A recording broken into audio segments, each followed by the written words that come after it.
lost today 4-7 in the second game of a 3-game set against the Reds. We can go over the box score really quickly. So Grossman 2 for 5, pretty decent game from Robbie. He had a ground rule double in the first inning and a single in the ninth, so didn't really do much in the middle of the game, but the first and the ninth, good production. So it was a solid game from Robbie.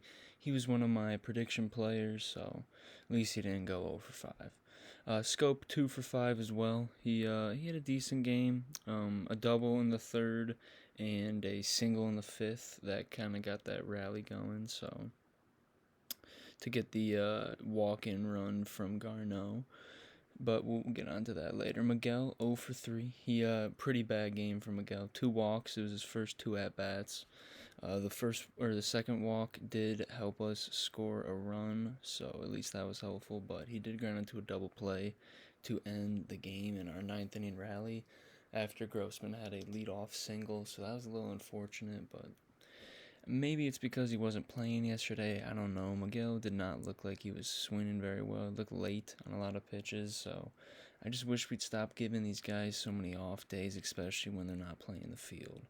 But it's alright. I hope Miguel will have a good game tomorrow. But we'll get on to Candy here. 0 for 3 with a walk. Rough game. You never really see that from Candy. He didn't get the 5th at-bat like Miguel and Scope and Grossman, so that's where it cuts off at 5. But Candy pretty much 1 for 4 today. That walk also helped the run score. So you usually see at least one hit from Candy, so that was a little bit disappointing. But Haas 1 for 3 with a walk and a 3-run homer. He's the Tigers player of the game. He crushed I believe it was a slider from Mail.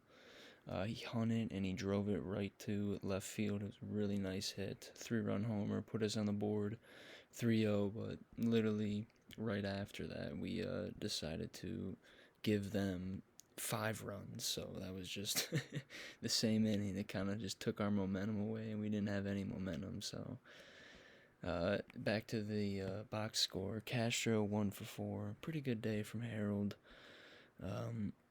He had a really good day fielding a couple tough balls to his far side that he couldn't really make the plays on, but I like having Harold Castro out there at short over like Nico or Willie Castro any day of the week. So on to Garneau. Garneau had a decent game. He walked in the run. That was a really nice at-bat. Went to 3-2. He fouled off 3 pitches, I believe. It was 3 fastballs high in the zone, and he fouled them off. So he got the pitch count up, and then he also drew the walk in the end. So that was a perfect at-bat from Garneau, and it got us our 4th and final run of the game. So that was a little unfortunate, but Derek Hill was my last prediction for hitting-wise. That was a complete miss, 0 for 3. I believe he got pinch hit for Nico Goodrum, I believe it was, in the 8th, and he struck out swinging after Garneau got a double, so that was just a stupid pinch hit. In no realm is Nico Goodrum a better hitter than Derek Hill. Maybe he's got a little bit more pop, but Goodrum is a bum. He's just not a good hitter. We can go actually to Boyd because he actually got a single, so that was kind of cool to see our pitcher get a hit. He drove it opposite field. It was a nice little contact. Looked like a Harold Castro swing, so that was pretty fun. Boyd's, I think he's 3 for 10 on his career now, so he's a career 300 hitter. He's not too bad at the plate. He's made for the National League, so let's trade him, please. Victor Reyes 0 for 1. I don't believe his inning. He pinch hit in the 6th for our pitcher. He just flew out to left, and then Baду pinch hit in the 8th as well, and he also flew out to left. So that was a rally killer in the 8th there. But we can go over the Reds, the predictions at least. I predicted perfectly again for the Reds. I predicted Aquino to have a bounce back game. 1 for 2 with a walk and a 3-run homer. So that's their player of the game. And then I also picked India, who went 2 for 4 with a walk. So that's a really good game as well. Tyler Mail, I was pretty unimpressed by his pitches, to be honest. I looking at his baseball savant, I thought he was gonna have a little bit nastier stuff. A lot of walks, 5 walks, and a lot of pitches today through only 5 innings. I think he was at like 110.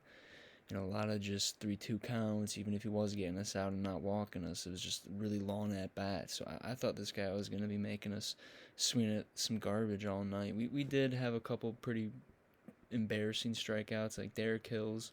His first one was pretty bad. He swung at something that was nowhere near the plate. It went right. It was a high fastball, and it was one of the worst swings I'd ever seen. But yeah, I'm hoping tomorrow. I don't know who's going to be on the mound for the Reds, but we'll see tomorrow in the pregame. I'm hoping it's not Wade Miley. I would like to see Luis Castillo. That'd be a really good game to watch. But if we can look at the Reds bullpen here, I I don't understand how we could not hit Sims or I guess Lorenzen. He's a pretty good bullpen arm. If we can look at him real quick, yeah, it's 2.45 ERA, but it's only in 14 innings, so it's not a really big sample size. We definitely should have been able to at least score a run on one of these guys. Like Sims is not great. He's got like a 5 ERA. Givens is where's Givens at? Givens like a 4 ERA again. Like we should be able to score some runs on these guys, especially since we're fully healthy in the batting order. I was a little disappointed in that, but we can go over our pitching real quick.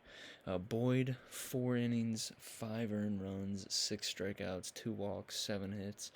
That was a horrible start today. He was throwing meatballs, hanging pitches constantly, and he didn't really give us a chance to win today. But we were in the game, and I want to get on to Joe really quick. Joe Jimenez is so brutal to watch. Almost every single time he will walk the leadoff guy or the next guy.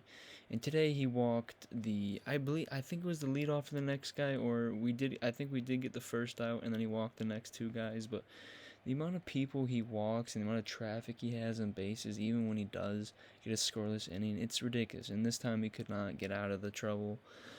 He got him on first and third with 2 outs, and then someone ripped a double down the first base line, and it was just a vintage Joe Jimenez inning. It really put us out of the game, made it 7-4 instead of 4-5. So, I mean, one swing of the bat, we could have tied it for like 3 or 4 or for 3 innings. Instead, we had to get multiple guys on base and then make a big swing, and then we could have tied it. So it was a completely different game after Joe came in and kind of ruined it for us.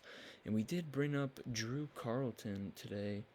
I can't remember who we sent down. Zach Short. Yeah, we sent down Zach Short for Drew Carlton, and we drafted Drew in the 32nd round of the 2016 draft, I believe. So it's kind of cool to see a further draft pick come up, and he only pitched 1 out, but I kind of like his pitching mechanics, so I'm hoping to see him pitch a full inning in the next couple days. Del Pozo looked pretty good. Definitely don't want to see him next year, but he can eat some innings for the rest of the year. Alex Lane, once again, looked amazing. 2 really nice strikeouts. I think he had 3, because he definitely went on that second out, but the ump said he didn't, but we all know he did. And yeah, that's about it for the game. I'll be back for the pregame tomorrow and the postgame. We're facing the Reds. I think it's an early one tomorrow at 1, so I will see you guys at 12.